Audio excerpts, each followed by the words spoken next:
يا ضد Soomaaliyeed weeyaan Yahuud maaha haday yimaadaan wax ku jaban anu maar haduu madaxweynaha Soomaaliya maanta Hargeysa imanay oo arinteena aan kala hadlayno ya anigu ceeb ku jirta ma arko marka waxa soo dhaweynaysa in shirkaas hadiiba uu Hargeysa ka qabsoomayo in iyadoo madaxda Soomaaliyeena ay socoto ay yimaadaan oo ay ka soo qayb galaan de wax ku jaban anigu ma arko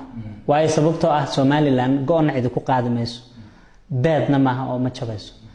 dadkeedii ba jooga dood iyo hadal weeye waxa laga hadlayo garbaad leedahay waan leeyahay gartaadi kartidaad ku akhrisan lahaydna waa laga doonayaa wad haysataa sidee loo soo dhaweyn karaa dad jiritaankaaga bada firsan oo aan ku aqoonsan dhanba jiritaankeena dafirsan waa inay noo yimaadaan ma beenba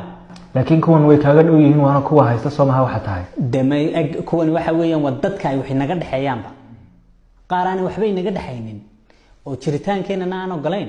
ayaa haday yiraahdaan maanta waan idin imanayna aynu caalimo qoyn halka isla taagi lahayn soo dhaweelin dadkan waa dad Soomaaliya af Soomaali bay ku hadlaan diin baynu wadaagnaa dhaqan baynu wadaagnaa taariikh baynu wadaagnaa